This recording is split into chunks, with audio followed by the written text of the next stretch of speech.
রবীন্দ্রনাথকে তুমি বুকে জড়িয়ে বসে আছো জানলার ধারে। আমি কি কেউ না? আমি গরিব স্কুল মাস্টারের ছেলে, দাঁড়িয়ে আছি রাস্তায় হাঁ করে, জলকাচা ধুতির ওপর পেঁজা শার্ট পরে, পায়ে রবারের স্যান্ডেল।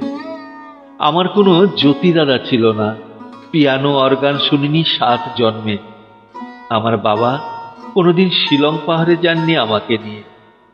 জন্মদিনে রূপোর চামচে পায়েসান্ন খাওয়া দূরে থাক, ফেনা ভাতে কোনোদিন ঘি জোটেনি। তবু আমি কি কেউ না? আমার নিজস্ব ঘর নেই, লেখার টেবিল নেই। যখন তখন আমার বিছানায় উড়ে আসে উনুনের ঠান্ডা চাই। 3 বেলা টিউশনি করি, সর্বক্ষণ পেটে ধিকি ধিকি করে খিদে।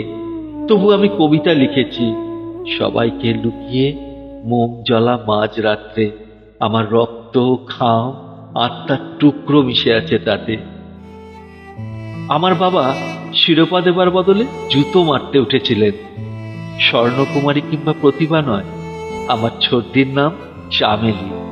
আমার খাতার পাতা ছিঁড়ে সে বাতাসকে উৎসাহ দেয়। বাড়ির দেওয়াল থেকে পাড়ার মোড় পর্যন্ত ঝনঝন করে উপহাস।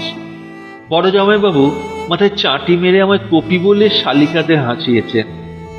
তবু আমি লিখেছি, আমি লিখে গেছি। রবীন্দ্রনাথ আমার এই চৌহদ্দির মধ্যে জন্মালে লিখতে পারতেন এক লাইনও? বিহারীলালের মতো কোনো নামজাদার সঙ্গে আমার চেনা জানা ছিল না যে গলা থেকে মালা তুলে দেবে। মালা পরাই উঠে গেছে। পত্রিকার সম্পাদকরা উত্তর দেন না, ডাক টিকিট মেরে দেন। তবু আমি লিখেছি, লিখে গেছি।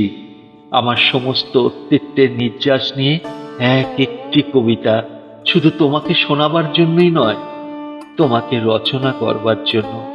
তোমার পায়ের তলার ধুলো চুলের মধ্যে ঘাম শুষে নেবার জন্য, তোমার ফ্যাকাশে হাসির চারপাশে একটা বৃত্ত এঁকে দেবার জন্য। এবং এক সময় তোমাকে ছাড়িয়ে আমি রক্ত নদীর তীরে দাঁড়িয়ে গণ্ডূষ পান করেছি। বন্ধুরা চাঁদা দিয়েছিল, তাই নিয়ে ছাপিয়েছি প্রথম কবিতার বই। প্রেসে এখনো কিছু ধার রয়ে গেছে। দপ্তরিখানায় দয়া চেয়েছি, তারপর ছুটতে ছুটতে এসেছি তোমার কাছে, তোমার করকমলে প্রথম কপিটি দেওয়ার জন্য। পাপিয়সী, তুমি এই সময় রবীন্দ্রনাথকে বুকে জড়িয়ে আদর করছো। আমি কি কেউ না? আমার ঈর্ষা লক লক করে উঠছে আকাশে। এখন এক প্রবল বজ্রপাতে ধ্বংস হয়ে যাক রবীন্দ্রনাথের মতো সবকিছু। তার উপরে রেখে যাব আমার দিন দুঃখী কাব্যগ্রন্থ খানি। রবীন্দ্রনাথের সবকিছু ধ্বংস হলেও কোনো ক্ষতি নেই। বাড়ি ফিরেও সবকিছু মুছে দিয়ে তোমাকেও নির্মম একাকিত্বে আমার হাহাকার, আমার সমস্ত গুপ্ত কথার মতো অনর্গল মুখস্থ বলে যাব রবীন্দ্রনাথের কবিতা। একটাও কমা হসন্ত ভুল হবে না। রবীন্দ্রনাথকে আমি ভাঙবো, ছিঁড়বো, যা খুশি করব, সেসব আমার নিজস্ব ব্যাপার।